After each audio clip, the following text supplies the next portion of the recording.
Otomatik şanzımanlı araçlarda debriyaj pedalı yoktur. Otomatik şanzıman, gaz pedalının basılma miktarına ve aracın hızına bağlı olarak otomatik şekilde bir sonraki üst vitese vites büyütür ya da bir önceki alt vitese vites küçültür. Otomatik şanzımanın motor gücünü tahrik tekerleklerine nasıl aktardığını ve otomatik olarak vitesi nasıl büyütüp küçülttüğünü merak etmişsinizdir. Bu video sizlere otomatik şanzıman hakkında temel bilgileri kazandırmak için hazırlanmış olup özellikle bu iki konu üzerinde yoğunlaştırılmıştır.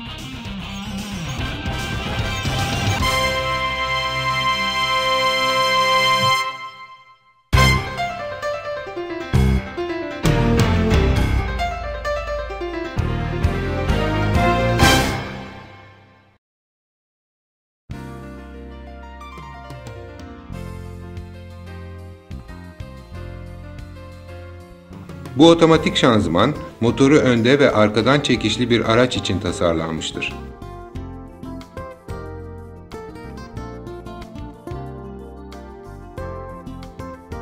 Ve bu da motoru önde ve önden çekişli bir araç için tasarlanmış bir otomatik transaksıdır.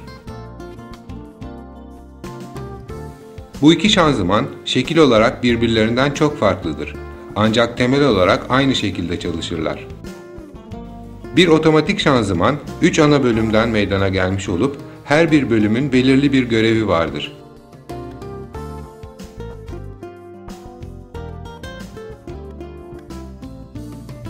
İlk bölüme tork konvertör adı verilir. Motorun ürettiği tork ya da başka bir deyişle dönme kuvveti tork konvertör tarafından arttırıldıktan sonra planet dişli grubuna aktarılır. Bir sonraki bölüm yani planet dişli grubu tork konvertörden gelen hareketi alarak aracın o anki sürüş şartlarına göre torku ve devri değiştirir. Diğer bir bölüm ise hidrolik kontrol sistemidir. Bu bölüm planet dişli grubunun çalışmasını kontrol eder.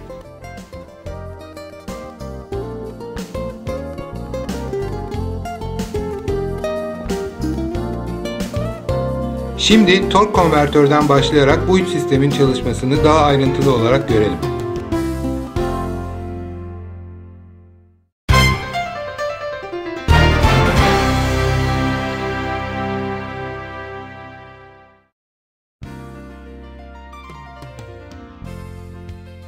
Bu tork konvertördür. Bir tork konvertörde impeller, türbin ve bir de statör bulunur. İmpeller, konvertör kutusuyla tek bir parça halinde olup, konvertör kutusu da motorun crank miline bağlıdır. Türbin ise frezeli geçme olarak planet dişli grubunun giriş miline bağlanmıştır. Konvertörün içi otomatik şanzıman yağı ile doludur. Şimdi basit bir deney yaparak güç aktarımının nasıl gerçekleştiğini görelim.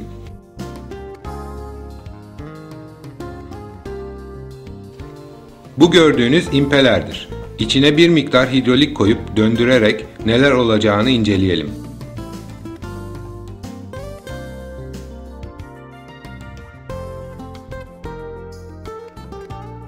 Gördüğünüz gibi merkez kaç kuvvetinin etkisiyle hidrolik her bir kanatçığın içinden dışarıya ve ileriye doğru savrularak impelleri terk eder. Peki, şimdi türbini öyle bir yerleştirelim ki impelerden savrulan hidrolik türbinin kanatçıklarına çarpsın. Bakalım bu durumda neler olacak?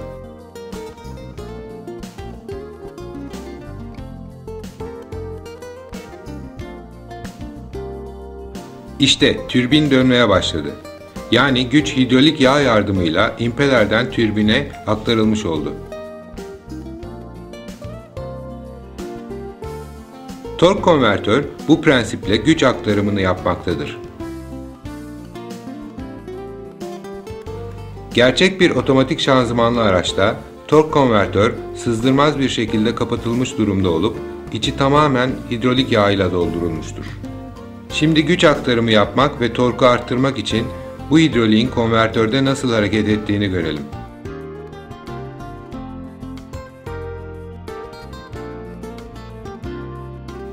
Biraz önceki deneyde de seyrettiğimiz gibi impelerden savrulan hidrolik, türbinin kanatçıklarına çarparak türbinin dönmeye başlamasına sebep olur. Peki ya hidrolik türbinden tekrar impelere dönünce ne olur?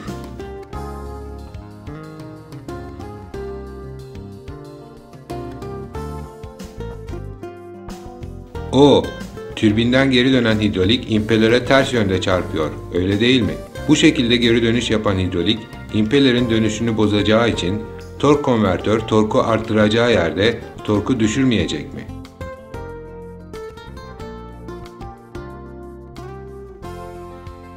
Kaygılanmayın. Çünkü biz bu problemi impeler ve türbin arasına statör adında üçüncü bir pervane koyarak çözdük.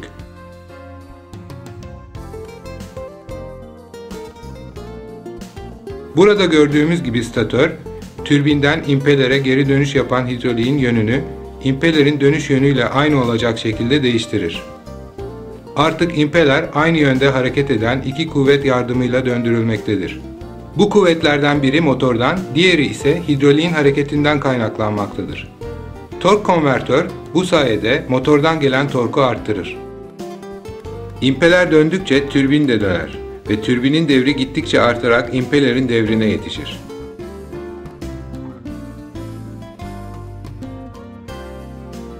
Bu olduğu zaman türbinden impelere geri dönen hidrolik statör kanatçıklarının arkasına çarpmaya başlar.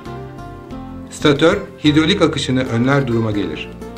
Bunu önlemek için statör kendi mili üzerinde bir tek yön kavramasıyla bağlanmıştır.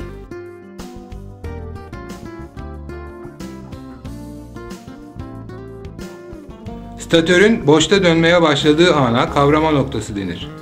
Bir kez statör kavrama noktasına ulaştıktan sonra tork konvertör bir hidrolik kaplin gibi çalışmaya başlar ve torku arttırmak yerine artık sadece torku aktarır.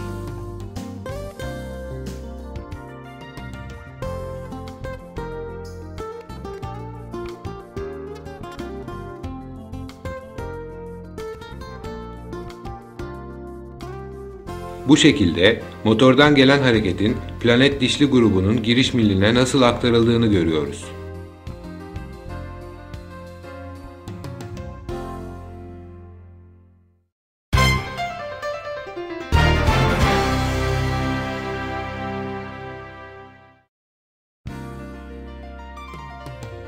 Artık planet dişli grubuna geçebiliriz.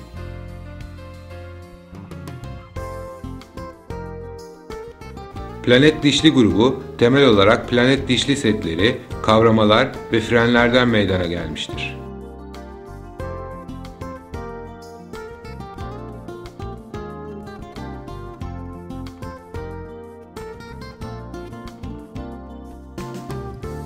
Bir planet dişli setinde bir adet güneş dişli, pinyon dişliler, pinyon dişlileri bir arada tutan bir taşıyıcı ve bir adet çevre dişli bulunur.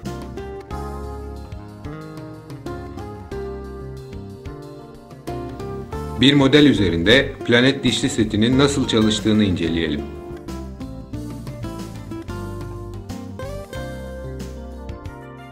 Bu, sabit durumdaki güneş dişlidir. Etrafında dönenler ise bir taşıyıcıyla bir arada tutulan pinyon dişlilerdir. Bir de taşıyıcıyla aynı yönde dönen bir çevre dişli ilave edelim.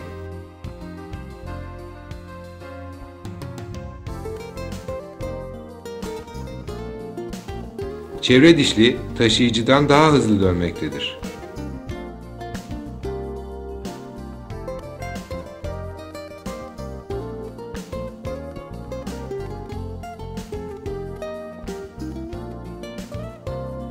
Şimdi yine güneş dişliyi sabit tutalım. Ancak taşıyıcı yerine bu sefer de çevre dişliyi döndürelim.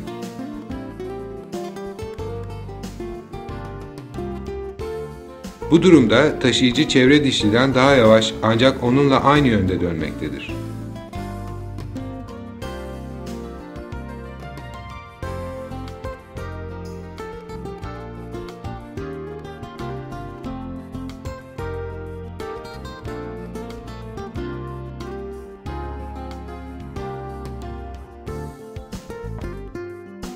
Şimdi de güneş dişliyi döndürelim.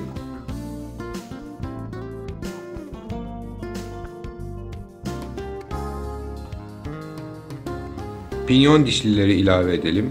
Ancak taşıyıcıyı sabit tutalım.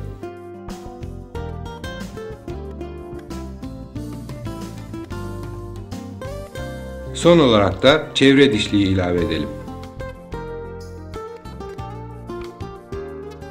Çevre dişli, güneş dişliye göre ters yönde dönmeye başlar.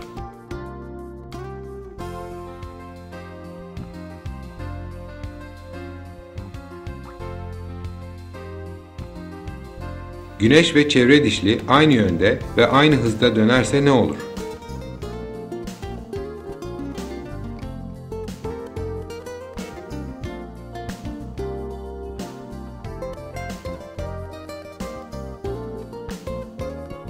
Planet dişli seti komple bir grup olarak döner.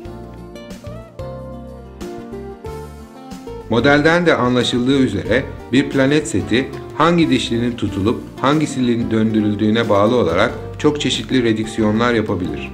Yani çıkış dişlisini yavaşlatabilir, hızlandırabilir ve hatta çıkış dişlisinin dönüş yönünü bile değiştirebilir. Üstelik planet dişli setinin kendisi komple grup olarak da dönebilir. Ancak bu olay tam olarak nasıl gerçekleşmektedir? Kavrama, planet dişlilerde hangi dişlinin dönerek o planetten dişliye tahrik vereceğini belirlemek için kullanılır. Fren ise belirli bir dişliyi tutarak dönmesini önler.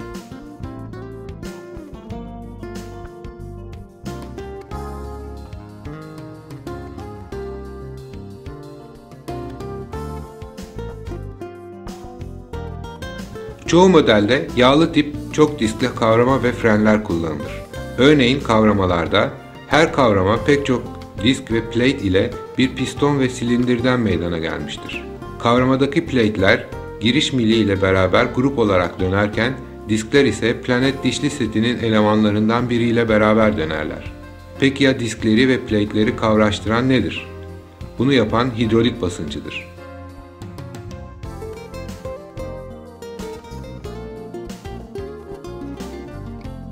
Hidrolik basıncı tarafından tahrik edilen piston, plate'leri diske doğru iter.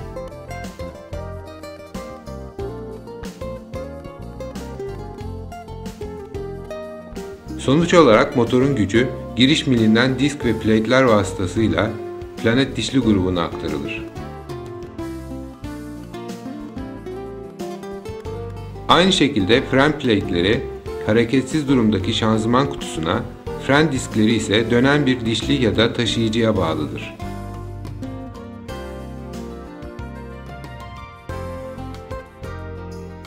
Piston hidrolik kuvvetle tahrik edilir ve plate'ler pistonla disklere doğru itilir. Böylece bu dişli ya da taşıyıcının dönmesi önlenmiş olur.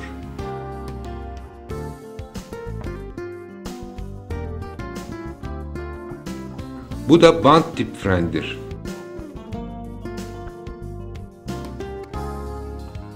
Band tip frende fren bandı planet dişli setinin herhangi bir elemanına bağlı olan bir tamburu sıkıştırarak dönmesini engeller.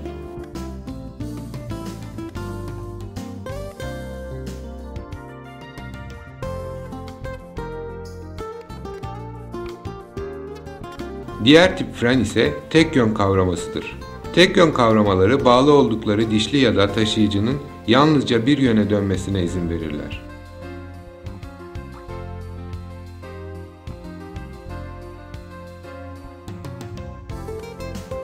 Kavrama ve frenlerin pistonları hidrolik kontrol sistemi tarafından sağlanan hidrolik basıncıyla tahrik edilir.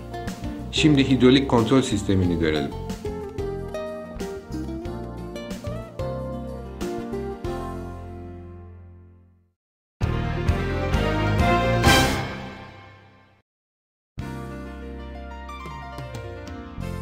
Hidrolik kontrol sistemi, hidrolik basıncının yaratıldığı bir hidrolik pompası ile pek çok valv ve hidrolik kanalından meydana gelmiştir.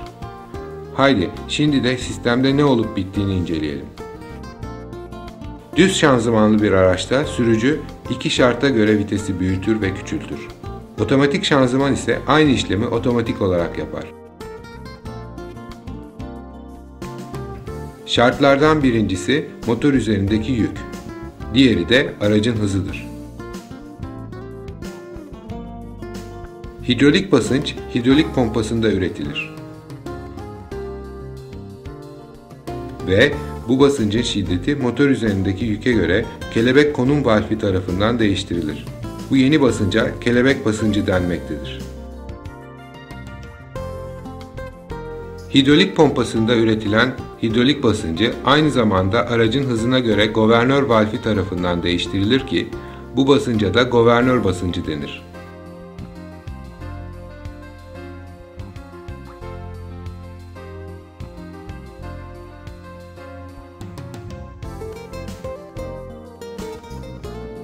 Kelebek basıncı vites seçici valfin bir yüzüne, governör basıncı ise diğer yüzüne etki eder.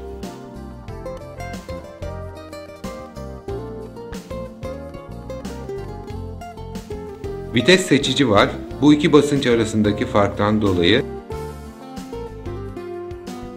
sağa ya da sola hareket eder.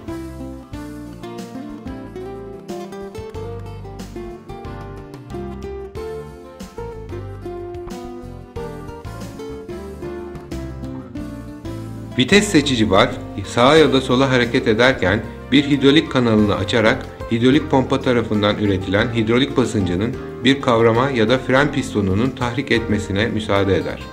Hangi hidrolik kanalının açıldığı ise planet dişli setinin her bir elemanının dönüş yönünü ve hızını belirlemektedir. Yani kısacası şanzıman hangi vitese geçeceğini belirler.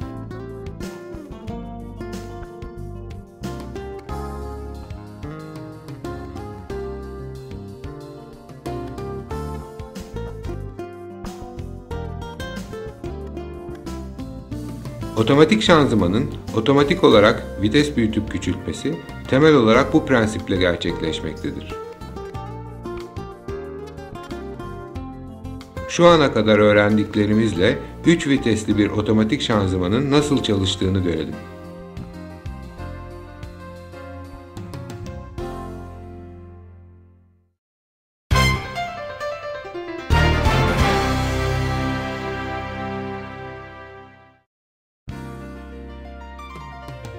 Burada 3 vitesli bir otomatik şanzımanın hidrolik devresinin basitleştirilmiş halini görüyorsunuz. Hidrolik pompası tarafından yaratılan hidrolik basınç, birinci basınç ayar valfi tarafından hat basıncına dönüştürülür. Hat basıncı kelebek konum valfine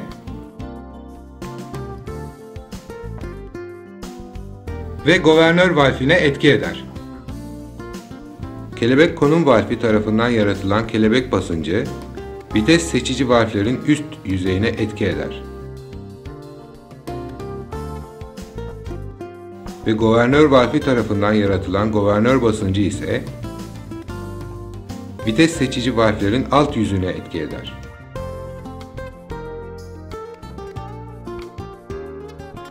Gördüğünüz gibi 2 adet vites seçici valf mevcuttur. 1-2 vites seçici valfi, 2-3 vites seçici valfi.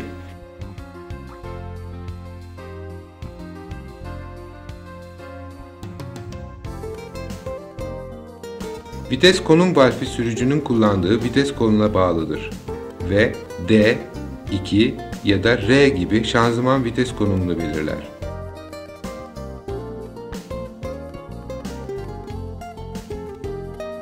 3 vitesli bir otomatik şanzımanda 2 adet planet dişli seti bulunur. Bu setler şu parçalardan meydana gelmiştir: çıkış mili, arka çevre dişli, arka pinyon dişliler ve taşıyıcısı, arka ve ön güneş dişli, ön pinyon dişliler ve taşıyıcısı ve son olarak ön çevre dişli. Tüm bunlar A130 otomatik şanzıman planet dişlileridir. Burada A130'un planet dişli grubunun bir modelini görüyorsunuz. Bu modelde ön planet dişli seti mavi ile gösterilmiştir. Arka planet dişli seti ise yeşil renktedir. Bu giriş mili. Bu da çıkış milidir. Peki nasıl çalışır?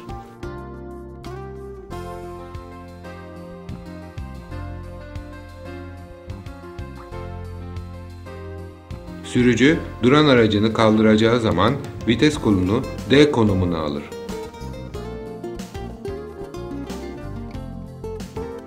Böylece C1 kavramasına giden hidrolik hattı vites konum valfi tarafından açılır.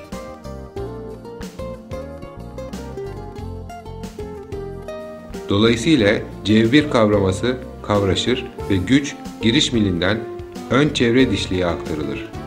F2 tek yön kavraması arka taşıyıcının dönmesine izin vermediği için giriş milinin hareketi çıkış miline aktarılır. Ancak giriş milinin hızı ön ve arka planet dişliler tarafından redüksiyona uğratılarak düşürülür. Bu birinci vitestir.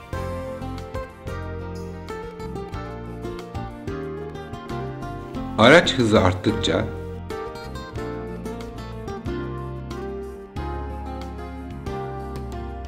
seçici valflerin altına etki eden governör basıncı da gittikçe artar. Governör basıncı 1-2 seçici valfinin üstüne etki eden kelebek basıncından fazla olduğu zaman 1-2 seçici valfi governör basıncının etkisiyle yukarı itilir. C1 kavramasına giden hidrolik hattına ilave olarak B2 frenine giden hat da açılır ve B2 freni de devreye girer.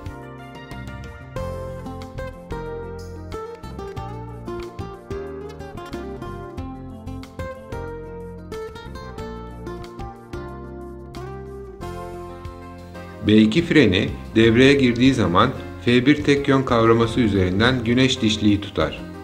Bu yüzden ön çevre dişlinin giriş hızı ön taşıyıcı tarafından düşürülür ve şanzıman ikinci vitese geçer. Bu durumda arka planet dişlisi boşta döner.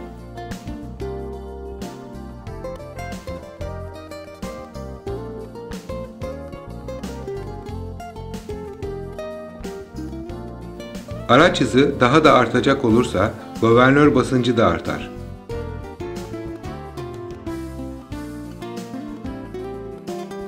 Artık governör basıncı 2-3 seçici valfini de yukarı iter. 2-3 seçici valfi yukarı itilince C2 kavramasına giden bir başka hidrolik hattı da açılır.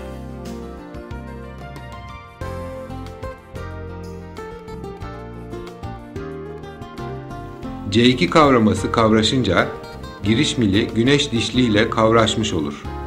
Ön planet dişliye aynı anda hem ön çevre dişliden hem de güneşten güç aktarılacağı için ön planet dişli komple grup olarak döner. Ancak giriş devrini ve torkunu değiştirmez.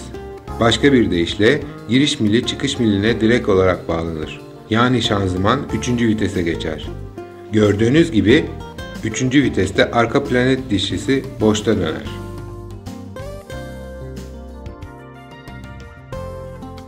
Araç 3. viteste bir rampayı çıkmaya başladığı zaman hızı düşecektir.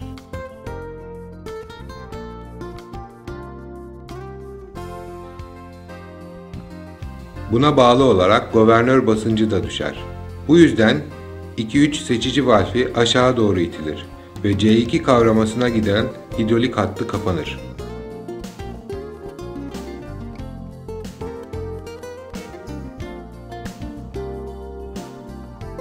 Giriş mili ile güneş dişli ayrıştığı için şanzıman ikinci vitese düşer. Farz edelim araç 3. viteste giderken sürücü aniden hızlanmak istedi ve gaz pedalına aniden bastı.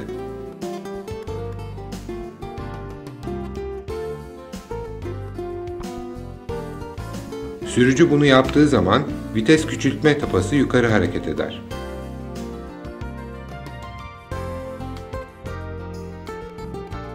Böylece 1-2 ve 2-3 seçici valflerinin üstüne giden ilave bir hidrolik hattını açar. Bu basınç seçici valflerin ikisini de aşağı iter ve birinci vitesteki hidrolik hattı açık kalır.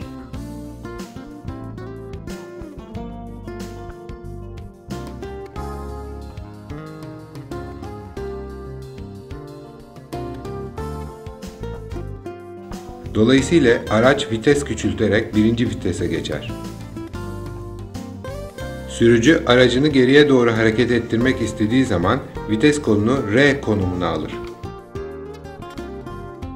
Bu konumda vites konum valfi C2 kavraması ve B3 frenine giden hatları açar.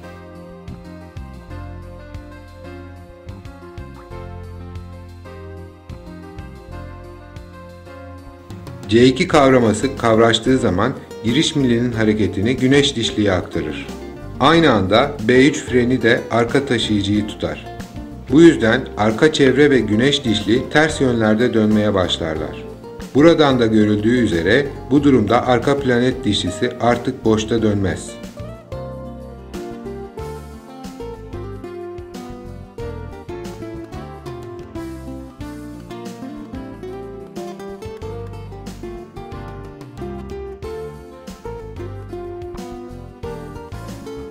Sürücü vites kolunu 2 konumuna aldığı zaman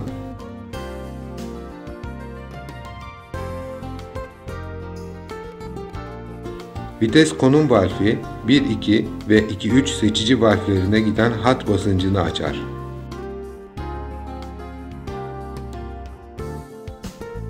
Governör basıncı arttığı zaman 1-2 seçici valfi yukarı itilir. B1 ve B2 frenlerine giden hatlar açılarak şanzıman vitesi büyütüp ikinci vitese geçer. 2 konumunda şanzıman araç hızı artsa bile 3. vitese geçemez. Çünkü vites konum valfi hat basıncının 2-3 seçici valfinin orta kısmına etki etmesine izin verir.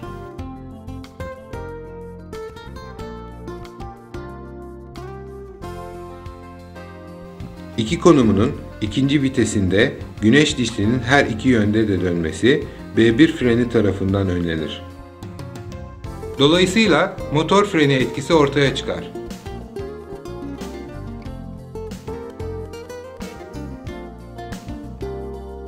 L konumunda ise 1-2 seçici valfinin üstüne uygulanan hat basıncı açıldığından şanzımanın ikinci ya da üçüncü vitese çıkması önlenmiştir.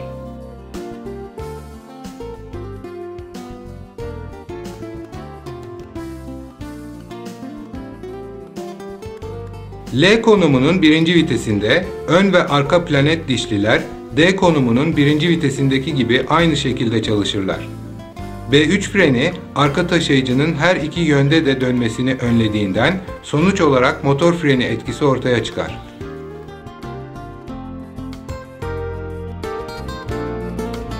Böylece temel olarak 3 vitesli bir otomatik şanzımanın çalışmasıyla ilgili videomuz sona ermiş bulunuyor.